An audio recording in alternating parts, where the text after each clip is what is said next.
Let's start after the lunch. We have a new keynote speech in this opportunity. We'll focus on activity that we are starting with the World Bank cooperation. Focus on the role and the empowering the role of the women in sectors that are traditionally male dominated. And in that sense, we want to have a different approach to gender issues. We want to have a disruptive action about the role of women in the energy sector and other male-dominated sectors. Because in the past, most of the actions were oriented to professionals, no, or clean cooking actions in communities and the role of women in the progress in that kind of situation.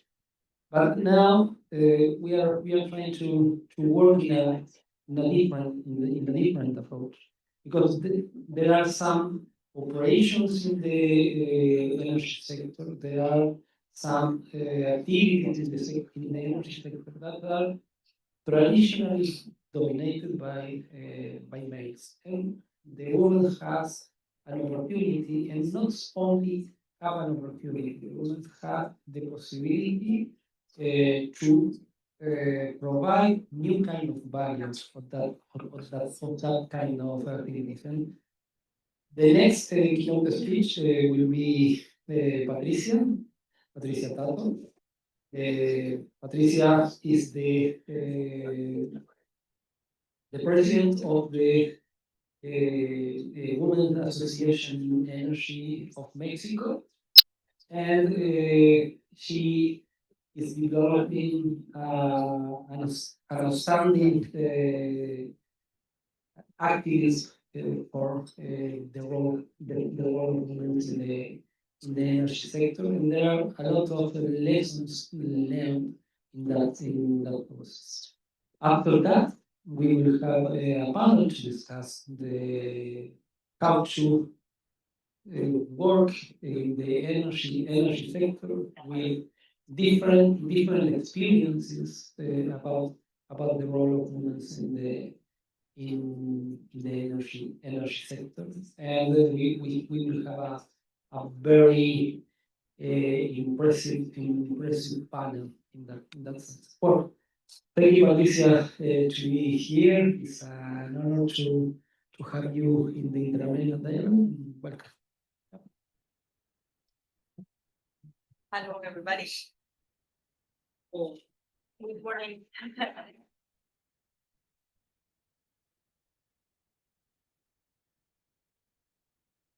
Nice to be here and to see some familiar faces. Thank you very much for having the time of inviting me, and also for the invitation to this dialogue. For us, it's very important now, this topic, and it's been always like that as a human beings. It just raised an idea of disruption and having new ideas about inclusion or gender.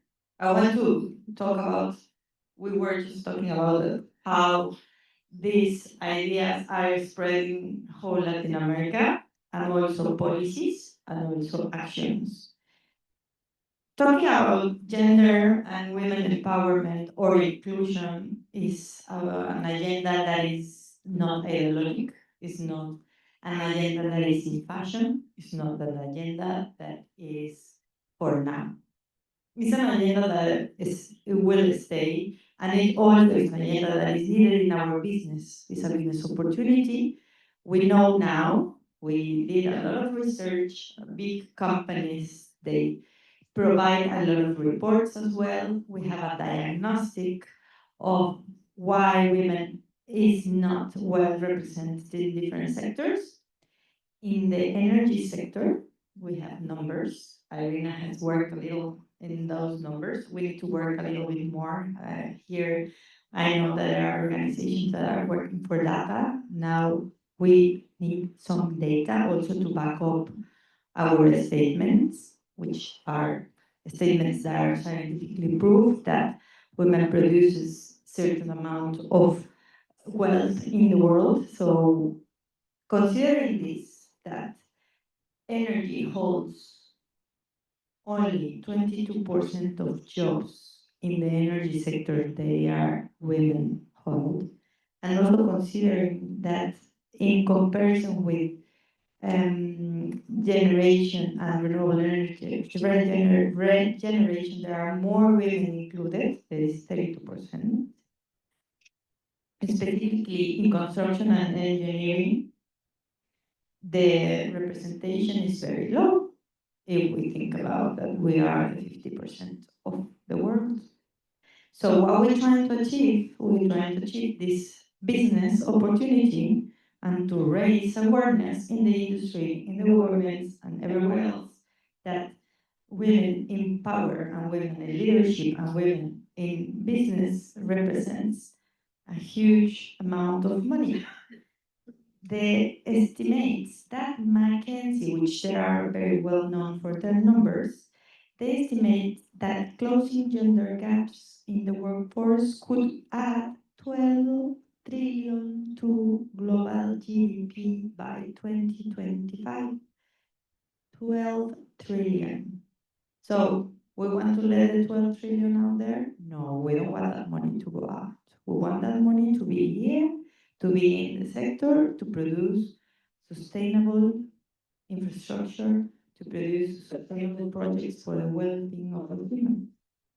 So if we are motivated by these $12 trillion, we are not motivated by that, we can think about the social impact that including women in the energy sector has, which is very big. And including women in the energy sector or in any other sectors is not easy. That's why now we have a diagnosis that we need to make certain steps and we need to provide with certain tools to the society and to our ecosystems to bridge, to achieve certain goals. We have 2030 sustainable development goals. We have a lot of commitments with different countries. We have a connection. We were talking about connection in Latin America and what it is, the importance to talk with each other, to know what are the policies that are in any other countries. So the same situation happened with all these opportunities and tools that are spreading in the whole region for women.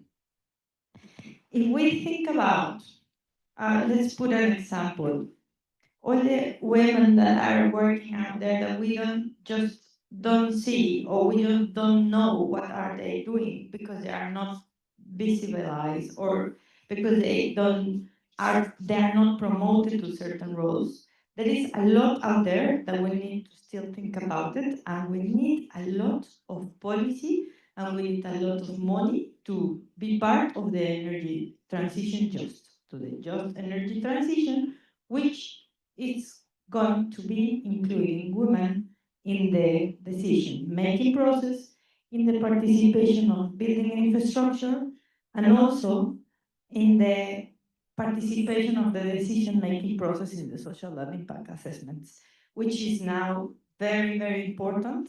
All in America Latina, we all need better social plans because this is a lot of things that are on the game. We need to rethink how we're talking to our communities. We need to understand our new communities. Communities are in the city, communities are in the forest, communities are everywhere. Not only women in the forest need help, also women in the cities need help, or also women in any other environments. Because as I say, we are misrepresented yet. So to achieve that, we are working with different organizations, and also we know that quotas now are in some places mandatory. At some point, it's not going to be the case in every situation. But if we're going to talk about employability, we need to start talking about quotas, because we need to raise that level. And in order to achieve that level and to achieve this 13 trillion, how many trillions? 12 trillions. We need to raise that, and we need to pay for the transition. And this transition needs to be paid by somebody. A lot of banks are here. Very well done. You are doing very well with this. The gender agenda now is pushed by a lot by investors and by banks. And you are considering very well projects that are include all the facts, all the things, the triple impact: social, environmental, and business. These three things nowadays are not, they don't need to be overlooked. They need to be well taken care of, because at the end of the day, it's going to represent impact for everybody. We don't need to overlook this triple impact. So if you think about employability and you think about these opportunities that are to be pushed to grow the economy in the world, we need to take some approaches into the policies, and we need to think about how we're going to raise this case and to carry on forward and to push it. We need data. We need data. We need to collaborate together and raise a lot of questionnaires, and we need to know where are the gaps. Where are the gaps that they need to be fulfilled?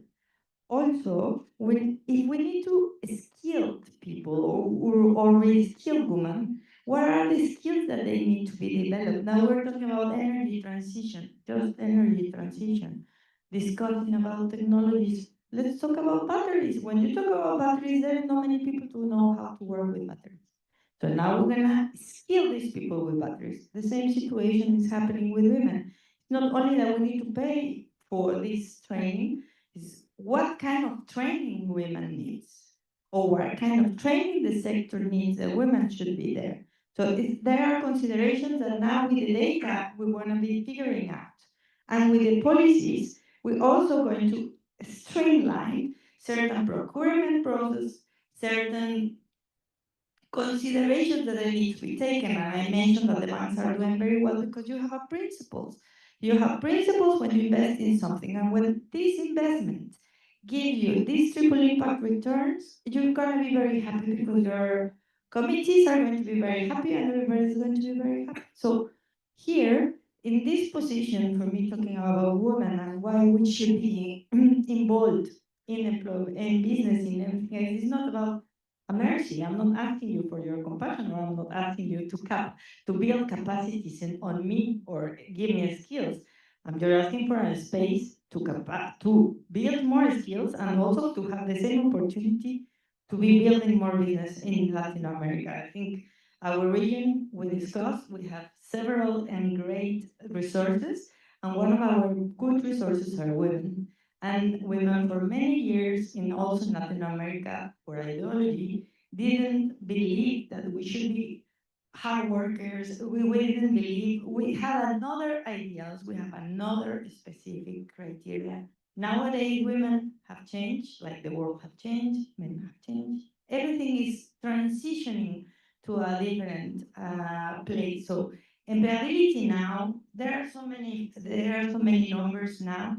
And one of the ways that we're doing it through our association and through our diagnostic, and to talking with another networks of women or associations for representation, is pushing these leaderships as a matter of necessity. This is important to push the leadership, but also it is important to rethink how we are giving these opportunities not only for the women, for the whole energy ecosystem.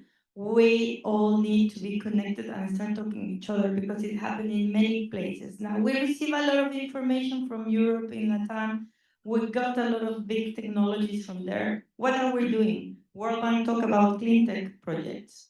Wow, there is a huge opportunity there. There are a lot of young people want to go into clean tech. They don't want to maybe work in big companies. The vision is different. So now, how are we going to push all these new technologies that also include women? How are we going to push the STEM projects?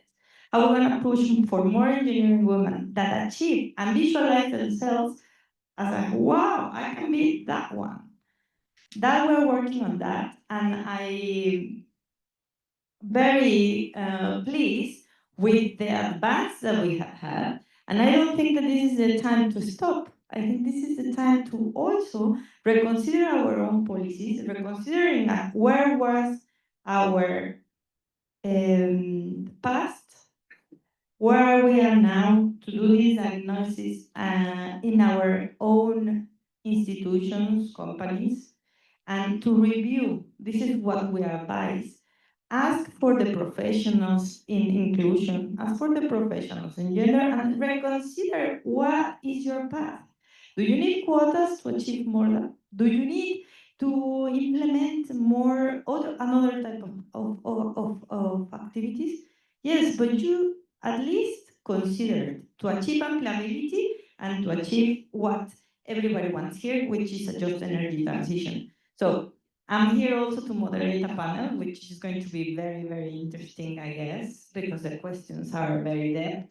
That we're going to talk about specific cases, which I already can share with you some. And within training, we started a mentorship program with women, and we discovered that in this mentorship, there is a lot of skills that are there, but what we need to build in people is the confidence.